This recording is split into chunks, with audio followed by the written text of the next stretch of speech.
I've killed 38 people. I remember each one. Not their names, I never cared about that. But their last sounds. The stutter of a breath. A boot slipping. A choking noise that always came too late to matter. That's how I used to mark time. Deaths. Contracts. Distance from the last job. Now I don't know what day it is. The sky never changes. I haven't seen the sun in days. Weeks. I'm holed up in a penthouse that doesn't belong to me. I moved in after the world stopped making sense. The man who lived here is gone. Not dead. Just gone. No struggle. No blood. His shoes are still by the door. Nothing outside moves. No people. No cars. The buildings are still there, I think. But they blur if I stare too long. Like the city's only trying to look real. I'm writing this by hand. I tried using the microphone, but it wouldn't record. The software froze. Like it didn't want my voice saved. Maybe ink still counts. Maybe paper still means something. The city used to hum. Even in quiet moments, there was always something. Traffic in the distance, a plane overhead, a dog barking. Now it's silent. Truly silent. Not even wind. I opened the window to hear anything. A draft, maybe. Instead, I got a wall of nothing. A silence so dense it felt like pressure in my ears. I dropped a glass bottle off the balcony. No sound. It fell and vanished. Not shattered, vanished. I watched the space it fell through for 20 minutes. Nothing came back. I spoke aloud, hello? My own voice sounded quieter than it should have. Like it had to crawl out of me. I haven't tried again. I'm not sure I'd hear it the second time. This place feels like it's waiting for something. Or maybe like it's trying to forget I'm here. There's a window in this place that doesn't reflect. Just one. Floor to ceiling like the others, but when I stand in front of it, no reflection. The city behind me still shows. The furniture. Even my mug on the table. But not me. I waved. Nothing. I pressed my hand to the glass. Cold. But not like outdoor cold, like freezer air, or old stone. I've started avoiding that room. I close the door now. Something about it makes my skin itch. Still, the window calls attention. When I walk past the hallway, I always glance in. I always regret it. I don't know if it's watching me. Or if it's showing me the version of the world I'm supposed to be in. Maybe I'm the missing piece. I made coffee this morning. Don't know why. Habit, I guess. I haven't eaten in 2 days, and the water tastes like rust, but I went through the motions: kettle, grounds, ceramic cup. I placed it on the table by the window. The one that still reflects me. Then I walked into the bathroom. Maybe 20 seconds. Didn't even turn on the light. Just checked my face in the mirror and came back. The cup was gone. The table was dry. No ring. No steam. Nothing. I checked everywhere. Couch, drawers, behind the fridge. Nothing. I told myself I imagined it. But my mouth still tasted bitter. That metallic trace you get after the first sip. Things don't stay here. Not memories. Not objects. And maybe not me. I once let someone live. Doesn't sound like much, but for me, it was a sin. A crack in the code. She was maybe 12. Wrong place, wrong time. Saw something she shouldn't have during a job. I was cleaning up loose ends, and she was a loose end. She didn't scream. Just stared. I raised the gun. She didn't flinch. That's what stopped me. Not fear, the lack of it. Her eyes said, I know what you are, and I'm not afraid. I lowered the gun. She nodded, once, and walked away. I never told anyone. Just let her slip through the cracks. I think about her more than anyone else. Not because I regret it. But because in that moment, I felt seen. And now, in this silent apartment, I wonder if she's out there. Or if she's part of whatever this is. Or if she was never real to begin with. I still wear his coat. Not because I liked him. I didn't. He was hard. The kind of man who taught you to hold a knife before a pen.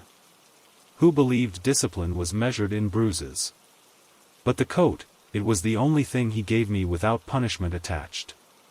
Thick wool, navy blue, 2 inside pockets. I wore it on my first job. Blood washed out. Mostly. When the world began falling apart, I tried to throw it away. Thought maybe I could leave something of him behind. But I reached the trash chute and couldn't let go. It still fits. And lately, it's been the only weight on me that still feels real. I've slept in it for 3 nights now. I think it remembers me. Which is more than I can say for this city. I never asked for names. It was a rule. One of the first things they taught me. No attachments. No curiosity. No guilt. But now, in this apartment full of echoes and glass and nothing, I keep wondering who they were. The woman in Berlin. She had a red necklace. Said, please, 3 times. The man in Shanghai.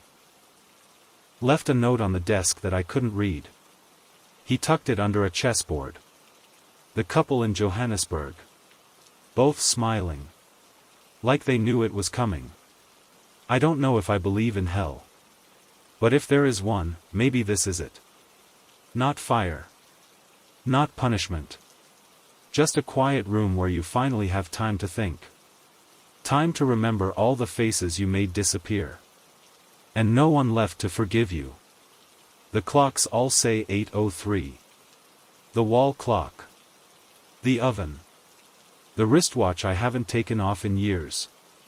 They're not frozen. The second hands still tick.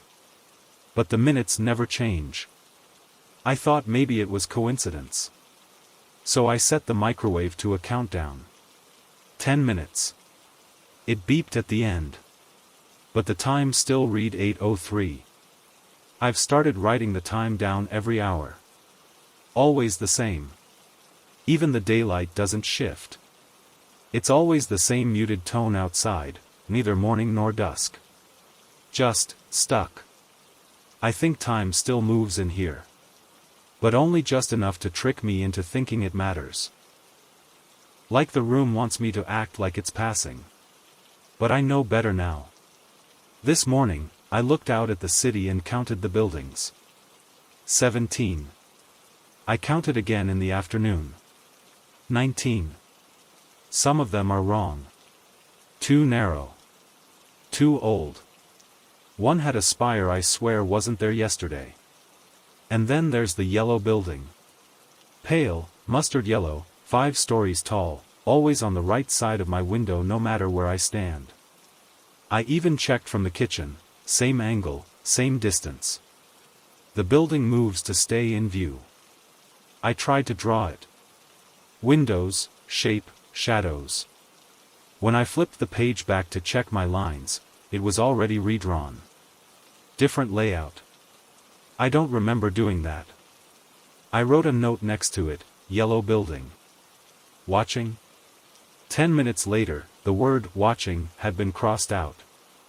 I live in a world where my own handwriting edits itself. I don't know if this is what dying looks like. Or if I'm already dead and just waking up slow. The TV turns on by itself now. No static.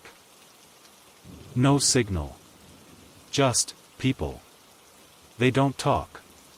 They sit in rooms like mine. Sometimes they stare directly at the screen, like they're watching me. Other times they cry. One just paints circles over and over on the floor. I unplugged the TV. It turned on again. I smashed the screen with the butt of my pistol. It stayed off for a day. Then came back. New screen. No cracks. Same man, painting circles. I wonder how many of us are left. And whether we're all just staring at each other from inside broken apartments, waiting to see who vanishes next. I made coffee again today. Same brand. Same chipped mug. I know I threw it out 2 days ago. I remember the sound it made against the wall, a dull crack, a spill, a stain. I wiped it up. It didn't come out. But this morning, the mug was back. Sitting on the counter. No crack. Full of steam. The stain was gone too. I even checked the wall. Clean. The clock said 8:03. Same as yesterday. Same as every day. I checked my watch. 8:03. I checked the stove. 8:03. I waited.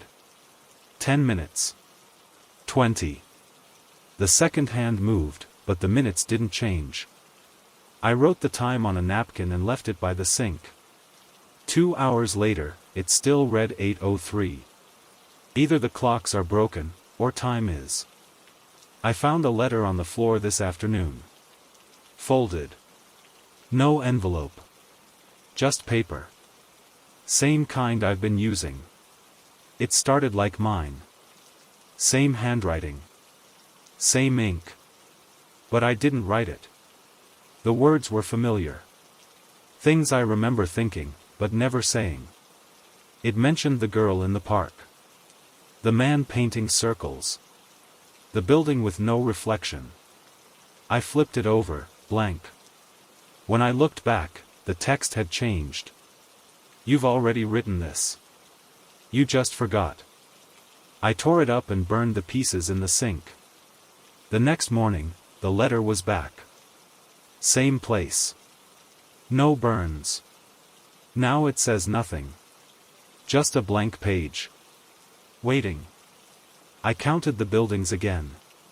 17. Same as before. I turned around, drank some water, looked again. 19. But this time, the yellow building was gone. In its place, my building. I swear, the same one. Same ledge. Same balcony. And someone standing on it. Tall. Wearing a dark coat. Watching me. I raised my hand. Slowly. He raised his. Not mirrored. Synchronized. Like we weren't reflections, just the same motion played twice. I backed away. He stayed. I closed the blinds. I haven't opened them since.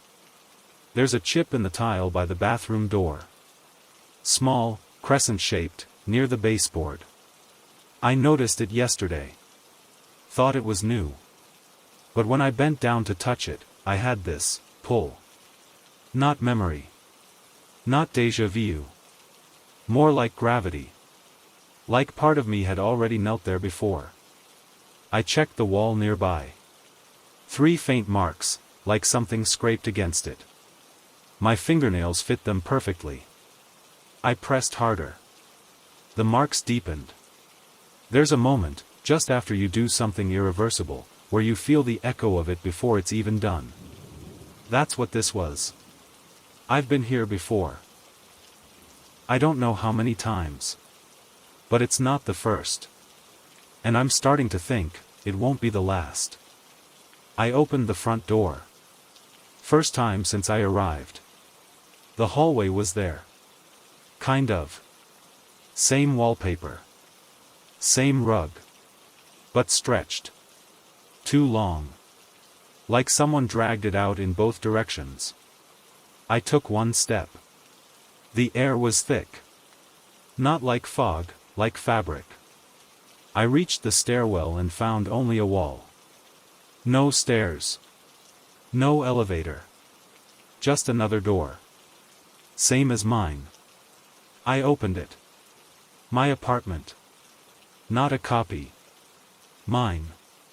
Mug on the counter. Ticking in the wall. Napkin with 803 by the sink. I stood there, in the threshold, trying to decide which one was real. But I already knew. Neither. This place isn't a home. It's a loop with furniture. I found a page in my notebook that was already filled in. Not torn. Not tucked in. Just, already there. Dated tomorrow. It read. You'll try to leave. You'll come back. You'll write this again. I stared at it for a long time. Then I crossed it out. Wrote something new. I don't want to be remembered. I want to be erased the right way. I don't know if anyone will read this. If this letter even exists outside this room. If I ever did. But I'll place it here anyway. Beside the mug. On the table. 803.